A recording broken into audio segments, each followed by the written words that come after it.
Bismillah, alhamdulillah, wassalatu wassalam rasulillah wa ala alihi wa sahbihi wa man walah wa ba'du.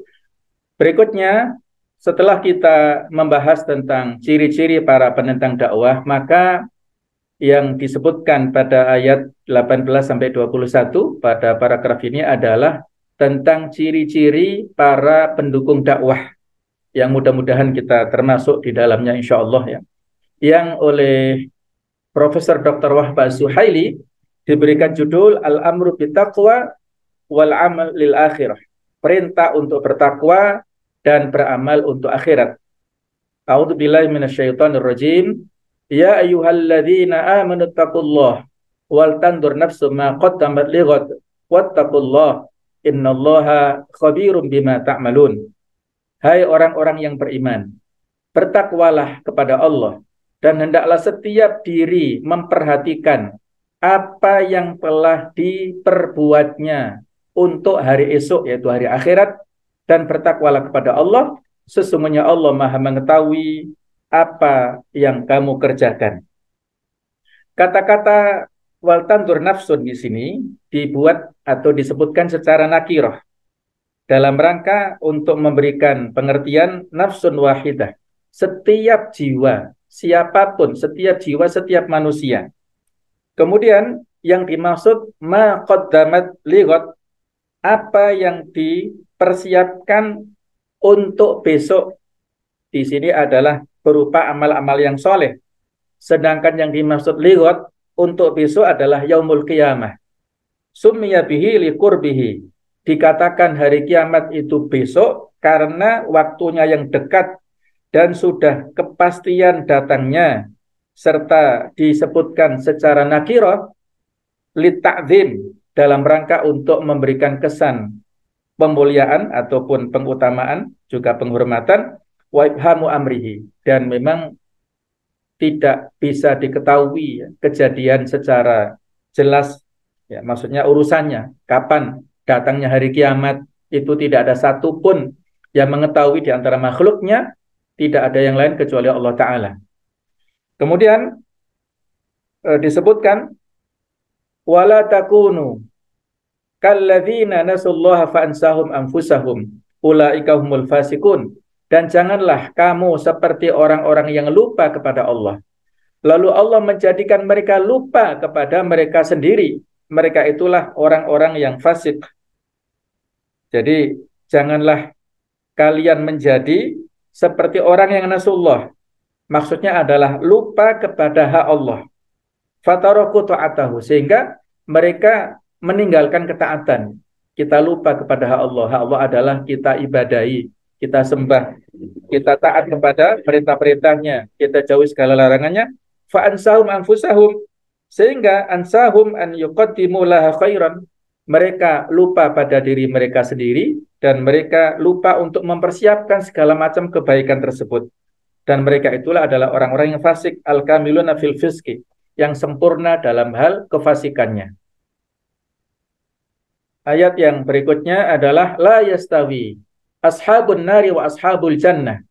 Ashabul jannati humul faizun. Tidaklah sama penghuni-penghuni neraka dengan penghuni-penghuni jannah, surga. Penghuni-penghuni jannah itulah orang-orang yang beruntung. La yastawi ashabun nar, tidak sama orang-orang yang nantinya menghuni neraka, alladzina lam ya'malu ma yunkiduhum minha. Mereka yang tidak melakukan amal-amal yang bisa menyelamatkan dari neraka, fastahaqun nar, sehingga mereka masuk ke neraka. Walladzina istakmalu nufusahum, dan mereka yang menyempurnakan diri mereka, fastahalul jannah, sehingga mereka berhak untuk mendapatkan surga. Nah, jadi dari ayat ini Syafi'iyah berpendapat atau berhujjah ala annal muslim la yuqtal bil kafir. Orang muslim tidak boleh dibunuh, tidak boleh dikisos apabila dia membunuh orang kafir. Karena keduanya tidak selevel, tidak sama. Orang muslim adalah ahlul jannah, orang kafir adalah ahlun nar, dan keduanya tidak sama. Di dunia tidak sama, di akhirat juga tidak sama. Sehingga hukum kisos tidak bisa ditegakkan. Kemudian humul faizun adalah mereka mendapatkan keberuntungan bina'imil muqim, yaitu dengan nikmat-nikmat yang abadi, keberuntungan di dunia dan di akhirat. Ayat yang ke-21, lau anzalna hadzal qur'ana ala jabal la ra'aitahu khashi'an mutasaddian min khasyatillah wa tilkal amsalu nadribuha linnasi la'allahum yatafakkarun. Kalau sekiranya kami turunkan Al-Quran ini kepada sebuah gunung, pasti kamu akan melihatnya tunduk, terpecah belah disebabkan ketakutannya kepada Allah. Dan perumpamaan-perumpamaan itu kami buat untuk manusia supaya mereka berpikir. Inilah ayat-ayat yang memberikan inspirasi, motivasi kepada kita semuanya.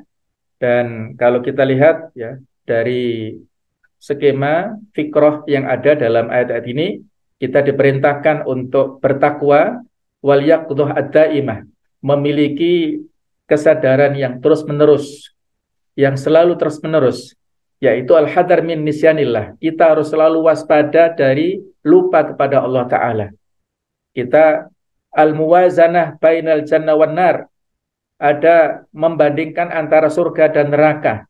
Kemudian dawamul mu'ayyasha li kitabillah, harus senantiasa berinteraksi dengan kitab Allah Subhanahu wa taala. Yang mana kalau kita lihat dari ayat-ayat ini bisa kita simpulkan secara kita internalisasikan ya dalam bentuk kekuatan dakwah kita ya. Bahwasanya di dalam dakwah ini ada ciri-ciri yang mendukung orang-orang para pendukung dakwah ini disebutkan ada 6. Yang pertama adalah bertakwa. Yang kedua, perencanaan terhadap masa depan. Yang ketiga adalah evaluasi diri. Yang keempat, selalu mengingat Allah. Kelima, tunduk dan patuh terhadap ayat-ayat Allah. Dan yang keenam, mengambil pelajaran atas segala peristiwa. Yang pertama adalah bertakwa. Ciri pertama dari pendukung dakwah adalah bertakwa, yakni menjaga diri untuk selalu menjalankan apa yang diperintahkan oleh Allah dan meninggalkan larangannya. Perintah bertakwa disebutkan 2 kali di dalam ayat ini sebagai penegas dan penguat. Atau bisa jadi perintah bertakwa yang pertama maksudnya adalah perintah untuk melaksanakan kewajiban dan bertaubat atas dosa-dosa yang telah lalu. Sedangkan perintah bertakwa yang kedua adalah perintah untuk meninggalkan maksiat di masa yang akan datang. Yang secara bahasa takwa ini adalah dari kata-kata waqa yaqibiqayatan, yaitu artinya adalah antaja'ala bainaka wa baina iqabillahi biqayah. Seseorang menjadikan antara kita dengan sanksi Allah, dengan siksa Allah itu ada wiqayah, ada perlindungannya, ada proteksinya. Sehingga kita tidak gampang untuk melakukan pelanggaran-pelanggaran. Nah, itulah orang yang bertakwa, yang waspada, yang hati-hati. Jadi ciri yang pertama, para pendukung dakwah itu adalah senantiasa memiliki sifat takwa. Takwa adalah suatu sifat yang sangat penting, kita selalu diingatkan oleh para khotib setiap Jumatnya. Mengingat dengan takwa itulah insya Allah kita akan mendapatkan banyak sekali keberuntungan di dunia sampai di akhirat. Yang kedua adalah ciri pendukung dakwah itu memiliki perencanaan terhadap masa depan. Perencanaan ya. Masa depan. Ciri kedua dari pendukung dakwah adalah merencanakan masa depan. Hal ini tersurat pada ayat ke-18 Al-Hasyr ini. Wal tandur nafsum ma qaddamat lighad, dan hendaklah setiap diri memperhatikan apa yang telah diperbuatnya untuk hari esok. Perencanaan yang matang adalah perencanaan yang mengubah dakwah menjadi seni yang produktif. Perencanaan di sini maksudnya adalah memberikan deskripsi, gambaran teoritis secara normatif terhadap perjalanan dakwah.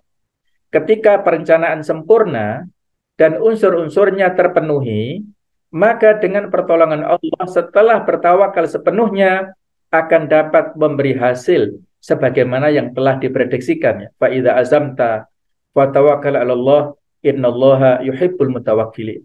Sebagaimana kita mengenal adanya planning untuk sektor ekonomi, politik dan pendidikan, seorang dai hendaknya membuat planning dalam berdakwah. Planning yang sukses akan membawa pada tujuan, didukung dengan sarana dan prasarana yang memadai.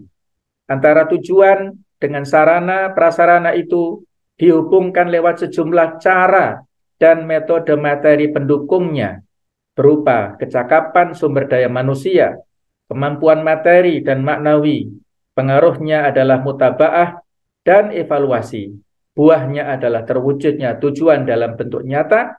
Tujuannya adalah mencapai sasaran di balik kerja yang telah dilakukan. Ini diambil dari Dr. Hamam Abdurrahim Said, yaitu Qawaidud Dakwah Ilallah. Nah, jadi inilah perencanaan yang rapi. Ini kita berusaha untuk memantaskan diri kita supaya mendapatkan pertolongan dari Allah Ta'ala. Kita tidak dituntut hasilnya.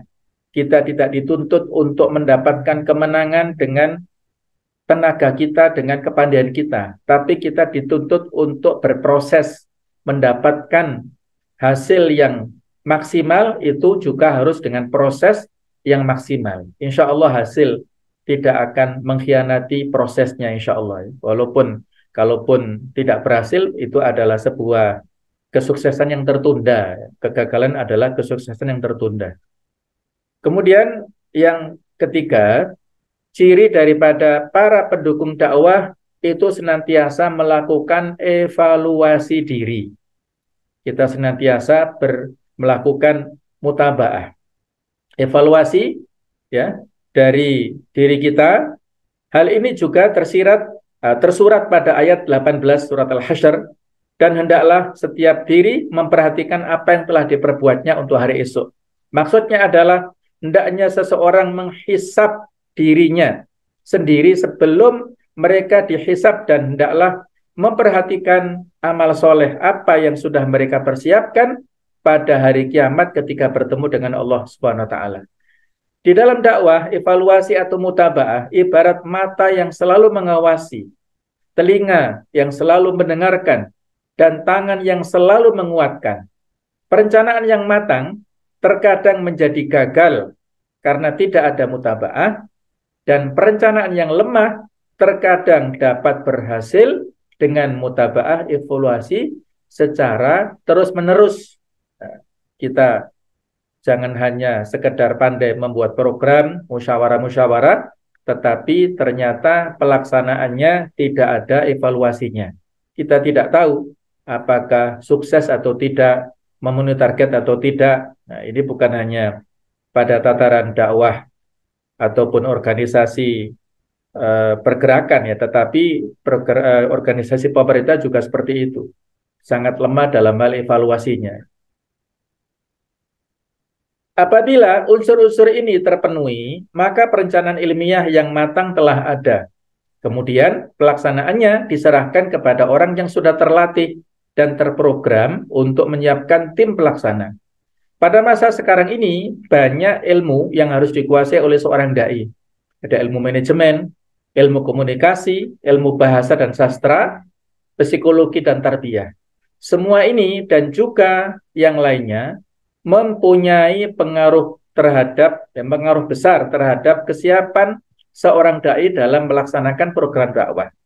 Seorang dai yang sukses mempunyai inisiatif bagus, program yang jelas, dan kemampuan untuk beradaptasi ketika dalam keadaan sulit. Sebelum ia dikejutkan dengan sikap-sikap sulit, maka dia telah memprediksikannya, menggambarkannya, dan berusaha untuk mencari jalan keluarnya. Dia menggunakan kemampuan prediksinya yang diperkirakan sebelumnya untuk menghadapi peristiwa-peristiwa yang mendadak dan mengejutkan semua itu. Ada salah satu jenis disiplin ilmu dalam fikih, yaitu fiqhul ma'alat, fikih prediksi. Ya, seperti orang bermain catur itulah. Kalau melangkah ke depan, apa resikonya? Melangkah ke kiri, resikonya apa?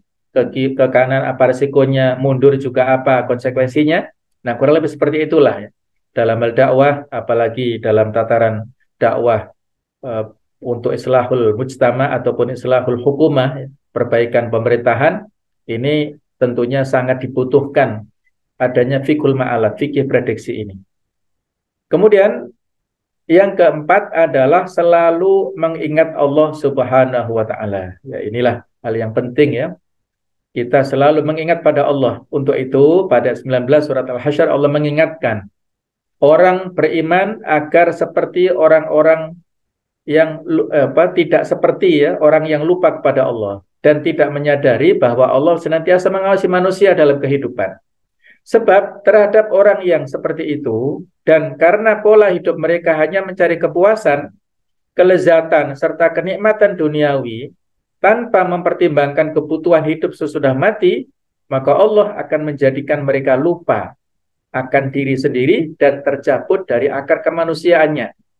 Mereka manusia yang lupa kepada Allah dan lupa kepada diri sendiri itulah orang-orang fasik, yaitu orang-orang yang bergelimang dosa dan perbuatan keji. Ulaika kal an'am bal hum adallu.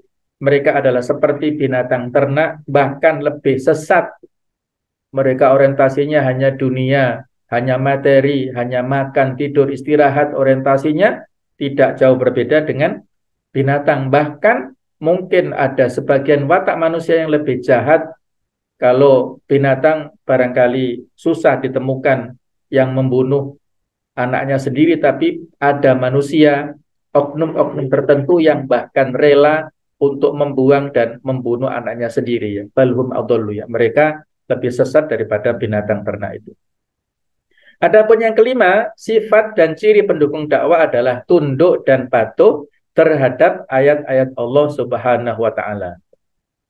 Mereka ini ya, pada ayat ke-20 dijelaskan bahwa para pendukung dakwah adalah yang patuh terhadap ayat-ayat Allah. Mereka berbeda baik dari segi pola pikir, sikap dan perilaku dengan orang yang lupa kepada Allah hingga lupa terhadap diri sendiri. Tidak sama antara penghuni neraka dengan penghuni surga.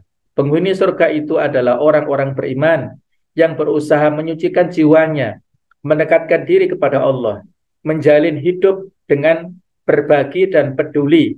Mereka lah orang-orang yang memperoleh kemenangan berupa surga karena keberhasilannya mengendalikan hawa nafsu dan tipu daya iblis dalam hidup dan kehidupan. Inilah ciri yang perlu untuk kita perhatikan ya. Selalu kita berusaha ya untuk patuh terhadap ayat-ayat Allah. Kita akrab, bermuamalah, berta'amul dengan Al-Qur'anul Karim. Khususnya pada bulan Rabiul Awal ini ada syiar yang harus kita laksanakan bersama-sama. Kita dekat dengan ayat-ayat Allah yang seperti generasi para sahabat dulu ya. Mereka ini bermuayasyah dengan Al-Quran, berinteraksi dengan Al-Quran dengan sangat dekat, sehingga mereka disebut Jil Quran Farid. Mereka adalah generasi Qurani yang unik, yang mana dikatakan Abdullah bin Mas'ud, kami dulu tidaklah lebih dari 10 ayat yang diturunkan, kecuali kami bisa membacanya dengan baik, memahaminya dengan baik, menghafalkannya dengan baik, dan bisa melaksanakannya dengan baik. Itulah yang menjadikan rahasia para sahabat dulu disebut sebagai khairu ummah ukhrijat linnas. Nah, adapun berikutnya ciri yang keenam, yang terakhir adalah mengambil pelajaran atas segala peristiwa.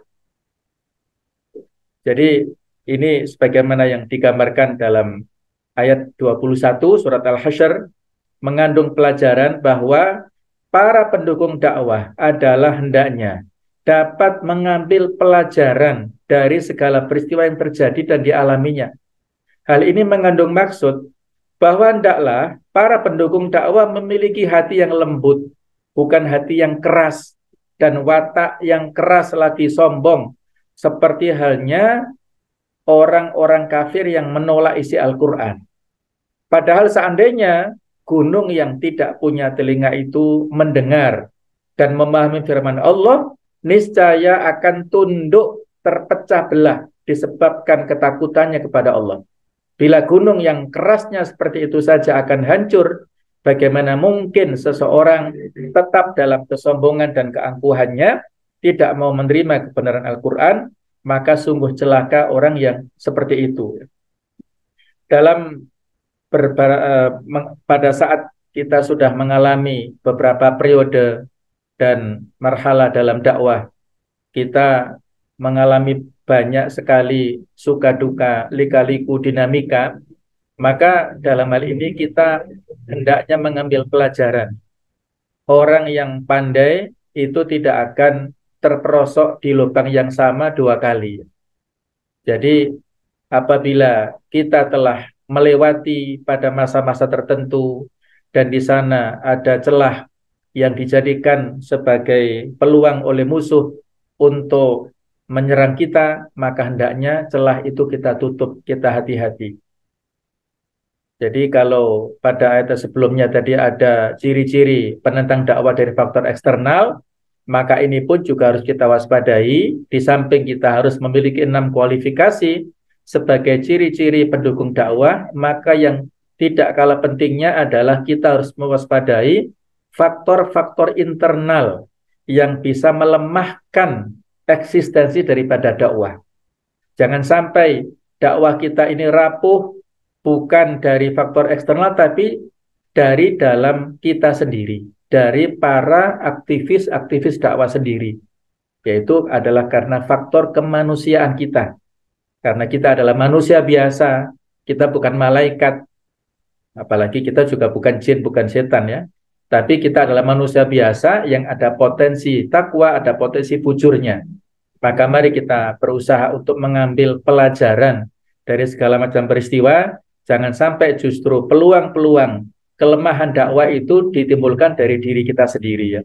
Ibaratnya kalau dalam sebuah sirkuit ataupun perlombaan mobil ya, kalau ada mur baut yang lepas satu saja maka akan menjadikan kalah dan terlempar dari sirkuit dari perlombaan itu ya.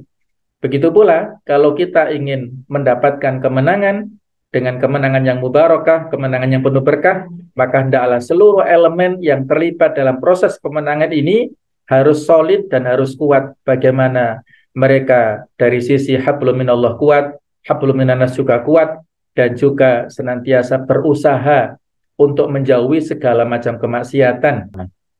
Allahu a'lam bishawab. Inilah yang bisa kita tadaburi, kita hayati dari ayat-ayat ini. Semoga ada manfaatnya. Mohon maaf atas segala kekhilafan dan monggo barangkali ada kekhilafan. Allahu a'lam bishawab. Assalamualaikum warahmatullahi wabarakatuh.